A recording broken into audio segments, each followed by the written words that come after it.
Hey everybody, it's Josh and Tommy back for another review here at Watch Hill Proper. We are going to take a look at O.F.C 2006. It's a Buffalo Trace product, old-fashioned copper. There she is. Pretty cool little. Let me see. When you spend money, I don't know that the third. I don't know what do we say? This is like 3,500 ish. Big old albatross retail. container. I was gonna say like 1,000 of it's the Yeah, dang it's container serious. here. Like, I mean, we've priced containers and like, Yeah. this is several $100. Oh yeah. I don't know. Yeah, Whatever. it's got to be several $100. That's crazy. It's like, well, you know, I know I have a theory about nice looking bottles and containers. Yeah. About The whiskey. About what's inside. Yeah, but we'll see. So we are gonna open this bad boy on camera. This came out sometime in 2005. We know very little about this bottle. We know it was Distilled in 2000. It was distilled in 2006. Oh, 2006. It was released in 2025. That's Yeah. what I meant to say. Yeah. And the label was approved by the TTB in January. Yeah. So it came out sometime after January of 25. So you could, I don't know, assuming they didn't tote this, it's going to be 18, 19 years old. Yeah.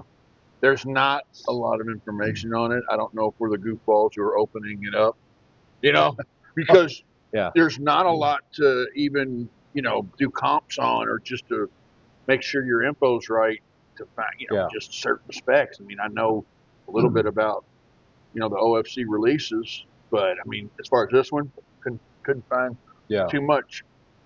They were originally, I remember reading years ago, this was like going to be a very definite thing. Like the O.F.Cs were only going to be released to nonprofit. If you were not a nonprofit and raising money for something very specific, you were not eligible to get the O.F.C. They only went to nonprofits, and they were like 100 bottles. That's it. Right. Each year, the yield was 100 bottles, or maybe 200 bottles. But and I guess all that changed. I don't know if they still have a nonprofit element to them, but I know initially they were certainly very low yield and very specific on where they could end up. And I have no idea the yield on this. Yeah, this expression here. I don't either. I mean, just trying to find anything on it, I really couldn't. So, it's 90 proof, so it's probably just like 90. Buffalo Trace in a bottle, in a fancy bottle. Wow. This is bottle. This is Buffalo. This is bottle 473. So. Out of where's the slash? No slash. So there's at least 473. Yeah, there you go. At 90 proof, man. Come on, dude. I'm gonna set this bad boy off to the side because this thing is a monster. All right, so let's see if we can get this thing open. It's a money thing. 18, 19-year-old bourbon. And you're going to cut it back down to 90 proof. I don't know. Come on. There's a couple culprits out there that do it. One of my beloved, but there's like Weller 12. Why are you cutting it down? Why are you cutting Weller 12 down to 90 proof? Yeah. I don't get it. So right there on the bottom, 90 proof Kentucky Straight Bourbon Whiskey, O.F.C. So the label says Walt Disney announces So in year 2006, Walt Disney announces the acquisition of animation studio Pixar. And Twitter launches, sparking the rise of microblogging. And whiskey came out. There you go. Yeah. I think the iPhone came out in like 07, 08. Did it? It doesn't seem like Twitter's been around 20 years, but I don't use Twitter. So That right there, $80. That's right. See, a little drop. Drop 4 there. Nice copper enclosure there. It is a cool bottle. It's I'll pretty. give them that. It's certainly pretty. It is No doubt. and the O.F.C. is just very vintage looking. I can appreciate it. Well, very few. I mean, Buffalo Trace has their marketing and their bottles. Like they have great presentation. Yeah, for sure. And all their stuff. I mean, that's without a doubt. Man, the nose is fantastic on this. Oh yeah. Yeah, first nose of the day. Yeah, that's. Man, the nose is good. I'll give it that. We'll see if it holds up. It is climbing out of that glass. Boy, it is. When it was sitting here, I didn't know if that was the spillage or this, and it's the glass. It's fruity. It's got a really, really nice nose. I said that like I'm almost disappointed. I want to dog this bourbon so bad. I want to be like, this is such trash. It's like I was disappointed that it had a beautiful $3,500 of just absolute rot gut bourbon. Yeah, man, that's not the case. On the nose is not, man. That is good. So yeah, I mean, I'm getting a lot of complex. Yeah, there's a lot of cool sweetnesses and. Fruity is my initial expression.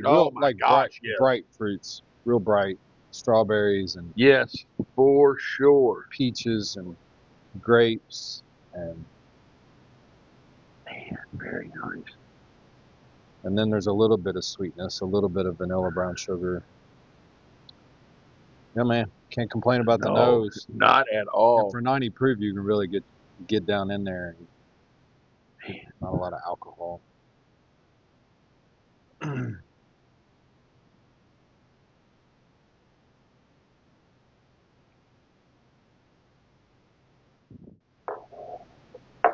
can't dog it. I would crush that whole bottle. One sitting. Are you? I can't dog it. Man? I wish it was foolproof. I can't even imagine what that would taste like at full proof. Is that I hate 90 proof whiskey. They shouldn't even make 90 proof whiskey. I agree. That could be an exception. My gosh, that's crazy. Does it drink higher than 90 proof a little bit? It does a little bit. It's more, it's more just over 100. Man, I'm gonna tell you what. I would have said, I mean, blind, I'd have probably said like 107, 105, 103 to 107 range, really just based on empty glass. Good. Man, yeah, here's the thing. I'm not drinking a bottle of it at $3,500. That's no. No, it's not that good. No. And I don't know that I would at cash drink, but I would at least you get a lot more bourbon for your money at cash drink. I mean, for Buffalo Trace, all the Weller's going at 114. I don't know if that's the standard for everything else. It may be, or even if they're 115 or 125, I don't know. I know Heaven Hill's 125, and the Wellers I know are 114. I don't know where this goes in, but I'm gonna tell you what, that had to come out at least 128, 130, you would think, after 17, 18 years. I don't know. But the notes, so I'm very sensitive to oak. And it's oaky to me. And it's showing its age. It's 18, 19 years old. Gosh. You know what? I get a lot of oak on that. Because like I said, I'm overly sensitive to it. I get a little bit of oak on the empty glass. I got nothing on the original nose, and I got nothing on the taste. Nothing on the nose. Nothing There's on the no nose. hint of oak on the nose. Man, you got it on the taste? I did not, and we're on the somewhat finish, similar. The back palate, I got a lot of oak. In the middle, it's fantastic. Middle palate, fruity, just yummy. Yummy is a good word. For a 90 proof whiskey, it's got a good finish. It's got a good hug. It's got a good spice level to it. It does.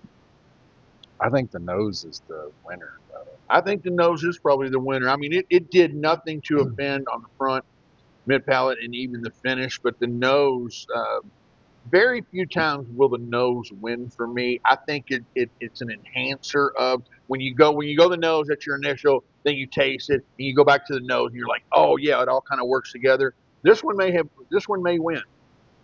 See now, oaky to me a little bit on the empty glass. Yeah, but nothing on the front on the original nose. It's good, man. Like a fresh cut piece of wood on the nose. Like yeah, fresh, I get like that. Fresh sawn I can get lumber. That. I'll tell you, for me, it would be nose, then down on mid palate, then down on finish a little. But I mean, they're going to be pretty tight.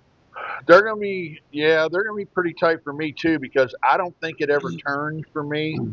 I mean, I think the nose is well in the mid eights for sure. If not even a little higher. I did not think that. I would have thought this was this would be like high seven. High sevens, but if we're being, but it's not a 9 either. It's not a 9. It's mid 8. It's not complex enough to be a 9 especially for us, because we're hard on these things over under 100. But this is a lot better than I would have thought it would be. The thing about this bourbon is how many people, I think anybody who does a review, and I think our reviews do this because we hear it in here at Watch Hill. It may, that person who's on the line about trying it, it may say, hey, they gave it a pretty good review. I want to check it off my list. But there's not a whole lot of this going to be consumed for one. I mean, people just hang on to the bottle. Yeah, they're going to hang on to the bottle. I mean, in here, the pour is going to be representing what the price of the bottle was. So, there's not going to be a whole lot of people that are going to taste this bourbon. And to me, if I knew what I know now, it would have been one worth probably checking off the list. And I don't pay $200 or $300 for it. I just don't. Yeah. But it's good. I kind of wish I could have bashed it, but I can't. So where are we going to land? I think on the nose, I think I'm 8.5 probably on the nose, and I think I'm going to be right there or just a tad under everywhere else. I do think the nose wins the game. Yeah, I would have gone like 8.5, 8.4, maybe 8.3, 8.2. I would have probably gone 8.5, 8.4, 8.4. So I think a fair score of this is what 8.3, 8.4. 8.4 is fine. I think 8.4 is very fine for that. I don't know that we've done. What have we done 90 proof? Lily May, we've done. Oh, that's like 80. Oh, that's like 80 proof. I don't really know a 90 proof. If thinking back, we don't do a lot of 90 proof whiskey. It would have to cost $3,000. Yeah, there you go. I don't think we've ever even review a 90 proof. We've never even reviewed a Double Eagle. I mean, we have Double Eagle, but I don't think we ever reviewed that. Yeah. So there you go. It's winning the 90 proof. I'd say is there a BTAC at 90 proof? Is the Eagle Rare? Oh, you know what? Well, now I think it's 101. I think it went from 90 back up to 101 a couple of years ago. I could be wrong on that, but I think that's what it did. Yeah. We may have. I can't. But this is probably winning the day at an 84. So that's a really good score. For a 90 proof whiskey, it's really good. Dynamite. Yeah. But again, I think the complexity of the 18, 19-year-old likelihood of the age of this, adding. Yeah. It's adding a lot to it. So, I mean, I think, if you want to check it off your list, you're not going to be disappointed. You're not going to be disappointed. I think obviously there's other stuff out there that's a lot better, that's a lot cheaper. Yeah. So this is not one you're going to buy to drink. If you want to buy it and hang on to it, come in here and check it off your list and say I've tasted it. Yeah. I think it's good. Yeah. So not bad. Not bad at all. O.F.C. Old Fashioned Copper, 2006. So that's our review. Yeah. That's it. So we'll see you next time. See ya.